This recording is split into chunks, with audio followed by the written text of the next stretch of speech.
and you have been overwhelmed through it. I'd decide on it. Become Star Wars, but my advice is miss the lines, keep yourself $9 or $10, and you realize, live in front of the fireplace and watch Cleopatra.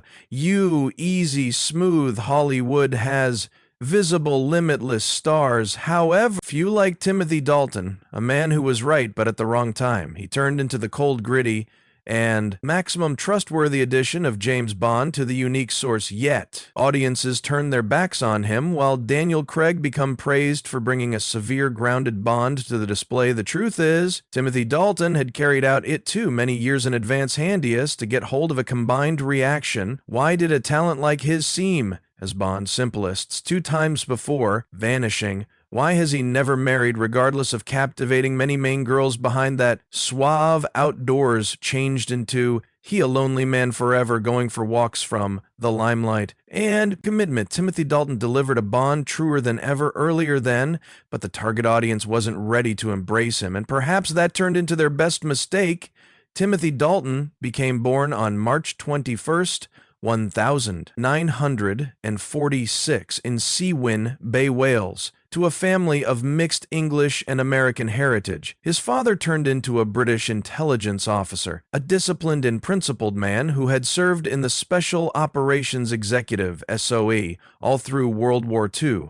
His mom changed into American, which granted Dalton U.S. citizenship by regulation, although he grew up and spent maximum of his existence in England, growing up in a family with a father in intelligence. Dalton turned into not the type of boy who dreamed of the level or the bright lighting of Hollywood. He desired to be a strong man like his father, a soldier, a pilot, possibly even an actual life undercover agent. No one expected young Dalton to grow to be an actor, as he was usually inclined towards a lifestyles of field, precision, and real international movement. As a teenager, Dalton enrolled in an air cadet education program, preparing for a future inside the Army or aerospace enterprise. For a long time, he dreamed of becoming an astronaut, taking element within the exploration of space, from the blue skies to journeys beyond the Earth's environment that become the path Dalton believed he changed into, destined to follow.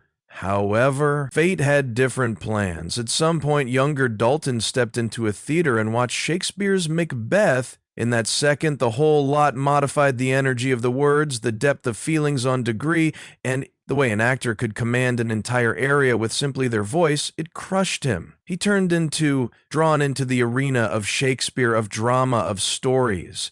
A ways more than himself in that single second, his goals of being a pilot, a soldier, or an intelligence officer absolutely dwindled. Dalton knew this, changed into his actual path, a direction complete of demanding situations full of glory, however, also full of shadows he had yet to discover. After the fateful shock of coming across Shakespeare, Timothy Dalton wasted no time in pursuing his new route. On the age of 18, he was conventional into the Royal Academy of Dramatic Art, RADA, one of the maximum prestigious appearing colleges in England, but not like many different college students, Dalton had no endurance for ready around. He wanted movement. He desired to carry out right now. Earlier than long, he made the bold decision to depart RAA without completing his path. It were a risky circulate. However, for Dalton it became a calculated step. He joined the National Theatre, in which he became immersed in traditional plays and honed his performing abilities on some of the grandest degrees. Dalton quite proved himself Shakespearean. Theater became the perfect launching pad for the younger guy with a deep, commanding voice, aristocratic presence, and piercing gaze. Audiences were captivated, and critics rapidly took note. This became no longer just a talented actor, however, a real big name within the making. His performances in Romeo and Juliet, Macbeth, and Henry IV cemented his popularity as one of the brightest names on the British level, after which, as if destiny had delivered it all along, the doors of cinema opened Predominant administrators began paying attention to Dalton, after which came the defining opportunity in 1968, whilst he landed the position of King Philip II of France within the Lion. In winter, the movie boasted a stellar solid such as Peter Oodle, Katharine Hepburn, and Anthony Hopkins, but Dalton became whatever but overshadowed Timothy Dalton, turned into, in no way, a conference film actor. He was a rebel. He refused secure roles, by no means chased fame, but some way have become one of the maximum placing cinematic figures of the 1970s. After the fulfillment of The Lion in Winter 1968, Dalton formally joined the ranks of Britain's most promising film stars, but to come to be a legend, an actor need to leave a unique mark, and Dalton selected a course unlike every other. Ignoring business roles, he targeted on films with deep mental layers portraying complicated, conflicted characters,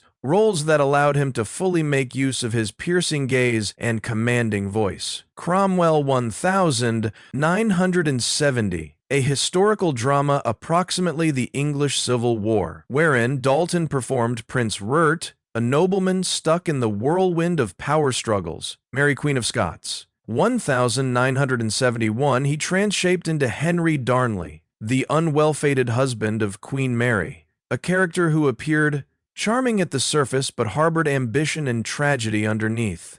Ween Heights 1970. This changed into a defining second Dalton took at the function of Heathcliff. A tormented soul torn between love and vengeance, he did not simply play Heathcliff, he became Heathcliff. And from that factor on, audiences realized Timothy Dalton wasn't just any other actor, he was a real artist. Yet, despite incomes, a powerful recognition, Dalton nevertheless needed a position that became magnetic, mysterious, dangerous, and passionately severe, after which in 1983, that moment arrived. Timothy Dalton took on the position of Edward Rochester. In Jane Eyre, a romantic parent shrouded in darkness, his Rochester became not a normal, charming gentleman.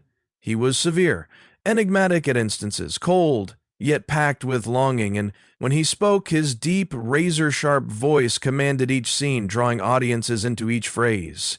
Every look the film became now, not handy as a success, but cemented Dalton as an eternal romantic icon on display screen. In 1986, Timothy Dalton stood on the stage of the Royal Theatre performing alongside Vanessa Redgrave, a woman he had as soon as cherished deeply. This became in which he belonged, the sector of Shakespeare, wherein speak became a weapon.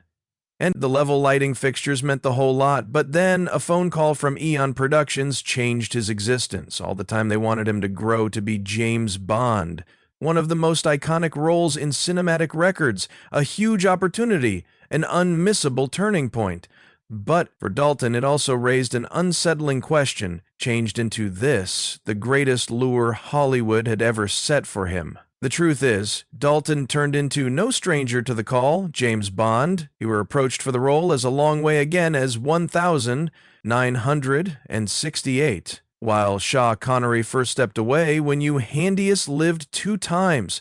At the time, producers believed a younger talent like Dalton could carry on Connor's legacy. However, he declined the purpose. He became most effective 22 years vintage. Dalton believed Bond had to be a person of enjoy. He couldn't be a young boy in a tuxedo awkwardly protecting a Walter PPK. The function sooner or later went to George Lazenby, and anyone knows how that grew to become out a disaster, but the story did not quit there. In 1971, when Connery left for the second time after Diamonds Are for All Time, Dalton turned into yet again, considered, however, this time the producers pivoted toward Roger Moore, a completely exceptional sort of Bond. Charming, inhumorous, and lighthearted, the franchise took a greater interesting, over-the-pickled, direction, turning Bond into 9-7, a much cry from Ian Fleming's original creation. Over again, Dalton become forgotten by way of 1981, Roger Moore turned into nearing 54. And thinking about stepping down, Dalton's name resurfaced once more, but Moore determined to live on for a few more years filming For Your Eyes Only and Octopussy again. Dalton missed his moment then. In 1985, A View to a Kill marked Moore's final look as Bond. This time, fate no longer delayed. Dalton formally became the fourth James Bond in cinematic history.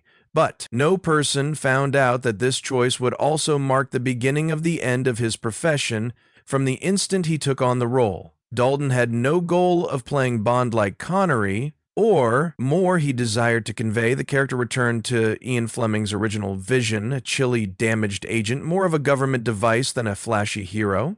Dalton spent months researching the source fabric, rereading each Bond novel, reading the individual psyche. He desired the target audience to see Bond as a real character, no longer only a womanizer, cracking jokes within the middle of high-velocity chases. And with that willpower, he added a totally new 7 in The Living Daylights 1987. The movie had a stable script, respectable box, workplace returns, and turned into well-received through critics, but the trouble changed into that audiences were not ready for this form of Bond for over a decade. They had been familiar with a charming, humorous Seven who may want to kill a man with one hand whilst flashing a cheeky smile. Dalton failed to do that. He didn't flirt like Roger Moore. He did not smirk after action scenes. He became a serious, practical Bond, at instances ruthless, and that made audiences experience unusual, even uncomfortable. 2 years later, he back with License to Kill 1989, a violent, darkish, and grittier Bond film, not like whatever that had come earlier than this time. Bond wasn't simply wearing out a task he changed into in search of vengeance, a Bond torn between justice and personal emotions, a Bond inclined to kill without hesitation. The film strayed to some distance from the conventional photograph of James Bond, and as a result, audiences rejected it. However, Dalton by no means had the hazard to prove whether or not he became proper or incorrect, because soon after, a real nightmare struck the Bond franchise in 1990. MGM, the studio responsible for distributing the Bond films, became entangled in a legal war with Eon Productions, inflicting the next Bond installment to be indefinitely not on time. Meanwhile, Dalton remained beneath settlement, with the studio forced to wait. He couldn't tackle other fundamental roles due to the fact he'd become nonetheless tied to Eon's control. He spent almost 5 years in limbo. Now, not Pretty Bond, however, unable to be absolutely everyone else, with the aid of 1993, when MGM eventually